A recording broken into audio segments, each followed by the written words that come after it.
In the early 1990s, Italian football wasn't just popular, it was the epicenter of the global game. Serie A was a galaxy of stars. Diego Maradona at Napoli, the Dutch trio of Gullit, Van Basten and Rijkaard at Milan, Inter's formidable German engine room of Matthäus, Bremer and Klinsmann. This was Calcio at its most seductive, its most chic, its most operatic. The world's best players drawn to Italy like VIPs to the coolest after-party, battled it out in a league of intimidatingly high technical and tactical quality. It was otherworldly, and it's in this context of Serie A's unprecedented dominance and glamour that we must understand one of football's greatest modern fairy tales. Amidst these giants, a lesser-known club from Genoa dared to dream. This is the story of the golden generation of Sampdoria, a team led by the inseparable Gianluca Vialli and Roberto Mancini that defied expectations and thrilled fans in one of the most improbable and romantic tales in Serie A history. It was a gloriously improbable tale, dripping with enough charm to melt even the hardest of hearts. They were the feel-good hit of the spring. To truly grasp the magnitude of Sampdoria's triumph, you need to understand just how formidable the landscape of Serie A was at the time. Diego Maradona's Napoli were the reigning champions. Arrigo Sacchi's AC Milan were the European champions, playing a revolutionary brand of total football. Giovanni Trapattoni's Inter, who had won the league by 11 points just 2 seasons prior, bolstered the 3 best players of the world champions West Germany in Bremer, Matthäus and Klinsmann. And Juventus, under their new manager Gigi Maifredi, had spent huge money on superstars like Roberto Baggio, Thomas Hessler and Julio Cesar. Sampdoria, meanwhile, were a solid team on the rise. They'd never finished higher than 4th in Serie A, but they had won back-to-back Coppa Italias in 88 and 89, and even lifted the Cup Winners' Cup in 1990. They were a successful cup team, yes, but there was no real sense they were ready for a sustained title challenge. They were dwarfed by their contemporaries. That, however, began to change with the emergence of a magical core, fostered by a visionary. In July 1979, Sampdoria had been purchased by the oil entrepreneur Paolo Mantovani, Roman by birth but an adopted son of Genoa. Mantovani had a clear vision. He wanted to build, not simply buy a team that could challenge the elite. Such was his dedication that when ill health forced him to choose between his business empire and football, he waved goodbye to oil. He fostered a truly familial environment at Sampdoria, grounded in loyalty. And he made a masterstroke by appointing shrewd Yugoslavian manager Vujadin Boškov in '86. Boškov was a master motivator, a philosopher in the dressing room, a true character who balanced discipline with freedom. Having played for the club in the early 60s and with a reputation for loyalty, he fitted with Mantovani's ethos perfectly. Under him, a group of talented individuals transformed into a cohesive, fearless unit, built on an unbreakable squad unity.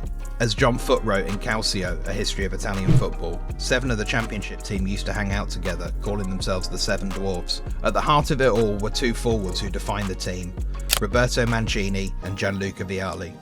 Mancini was the artist, elegant, inventive, capable of splitting defences with a feint or a flick. Vialli was the warrior, fast, physical, with a deadly eye for goal. Together, they formed one of the greatest strike partnerships in Serie A history. Their understanding was telepathic, and they'd grown up together at the club. Mancini, the playmaker, knew exactly where to find Vialli, and Vialli, ever the predator, rarely missed. They were supported by a spine of elite talent, both astutely recruited domestic players and well-judged foreign signings.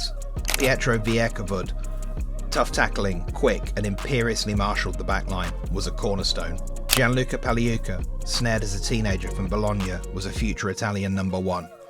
Moreno Manini, a hard-working right-back who got up and down the touchline and chipped in throughout the season with vital goals.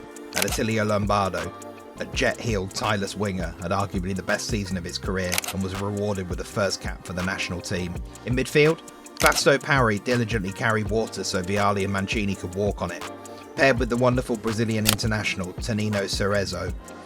The intelligent signing of veteran playmaker Giuseppe De Sena from Udinese proved pivotal, while the Yugoslav international Sergio Katanic and Giovanni Invernizzi were inspired additions. Sampdoria achieved their triumph with a relatively minimal contribution from overseas players at a time when only 3 were permitted at each club. Boškov's midfield balanced a hard work ethic with determined skill rather than the flair of other Serie A teams. It was a perfect blend of youth, experience, and Boškov knew exactly how to unlock it. Sampdoria started the 1991 season in formidable fashion, going unbeaten until late November. Few truly believed they could maintain their form. Surely Milan would pull away, or Inter or Juventus would overtake them. Yet week after week, Sampdoria refused to buckle. Their style was direct, but expansive. Fast counter-attacks, deadly crosses, and intricate 1-2s between Vialli and Mancini. Despite Vialli being out injured at the start, they put down a marker by winning 1-0 at Milan in late October, with Cerezo rifling home a volley. 3 weeks later, an extraordinary 4-1 victory at Napoli saw them outplayed for large spells, but win at a canter through 2 hideous defensive mistakes and a pair of outrageous volleys by Vialli and Mancini. After a feast of goals, including 13 in 4 straight wins, came a wobble. They lost the derby to Genoa and won only 1 of their next 8 games. Crucially, that solitary win came at home to Inter in a storming 3-1 contest. Vialli scored after 25 seconds, but after a red card for Mikhailichenko, Sampdoria were left hanging on. Inter equalised, and Aldo Serena incredibly missed a header by a tiny margin. It was arguably the tipping point of the season. Instead of losing and going 4 points behind Inter, Sampdoria stole victory with 2 late goals, Vialli's superb penalty and Mancini's third from a surging Vierkavud run. That stirring victory couldn't shake the perception that Sampdoria were close to collapse, and back-to-back defeats at Torino and Lecce dropped them to 5th. Many expected them to fall away, as they had in previous seasons, but this team was different. They embarked on a run of 9 wins and a draw from 10 games. This included a 1-0 win over Juventus, signalling the beginning of the end of Juve's title challenge. Mancini's 92nd minute winner against Parma and a 2-0 dismantling of Milan that was probably Sampdoria's best performance of the season. Mancini made Franco Baresi and Paolo Maldini look like novices to win a penalty, tucked away supremely by Vialli, and then scored an elegant second on the counter.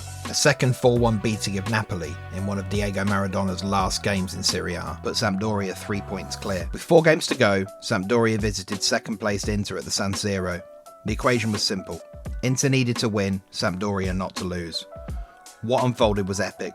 Sampdoria won 2-0 but could feasibly have lost 10-4.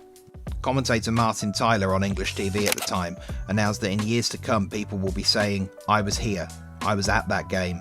For the first hour, Inter absolutely slaughtered Sampdoria.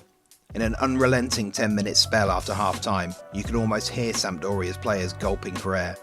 The game had everything: a missed penalty, red cards for Borghini and Mancini, a controversially disallowed goal for Klinsmann, and a slew of missed Inter chances. Lombardo hit the post, and Vialli had a shot cleared off the line in the same attack. The first goal was pinged in from 20 yards by De Sena.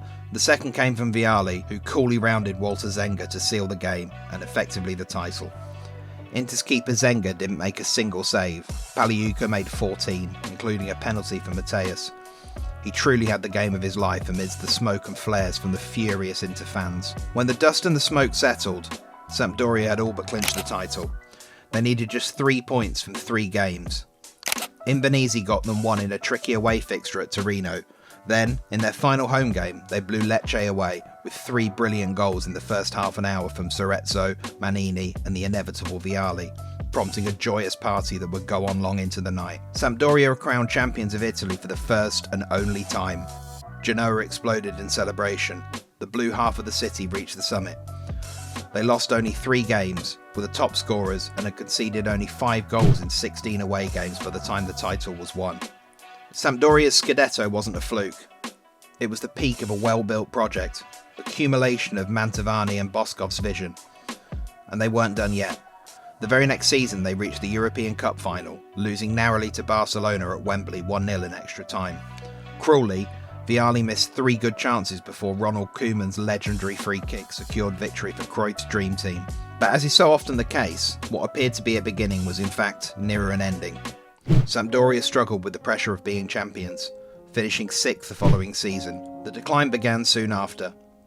Vialli left for Juventus for a then world record fee of £12 million. Boškov eventually moved on to Roma, and other key players like Scudetto and Pari also departed. The golden generation slowly broke apart. Sampdoria have never reached those heights again, even suffering relegation in '99. They rose back to Serie A again before recently falling into Serie C at the end of the 24-25 season, amid 4 changes of manager throughout the year. But for one season only, they were so much more. Football fans remember more than just trophies. They remember stories, characters, flair, spirit. Sampdoria's '91 team had all of that. They weren't supposed to win, but they did. They beat the odds with beautiful football, local pride, and the kind of chemistry money can't buy. Their triumph was characterised by a rich and infectious sense of fun. They didn't take themselves remotely seriously, showing that no challenge should be faced without a little charm and style. They proved that heart, unity, and vision can topple giants. That you don't need to be a super club to write history. Roberto Mancini would go on to manage Italy to European glory. Gianluca Vialli, before his tragic passing, was celebrated as one of Italy's most beloved footballing figures. But for many fans, their Sampdoria years remain their finest, when 2 friends led a provincial club to immortality. If you love underdog stories and football with a soul, hit like and subscribe. What are your memories of that Sampdoria side? Did you witness the fairy tale triumph? Let us know in the comments below, and stay tuned for more football history, one incredible story at a time.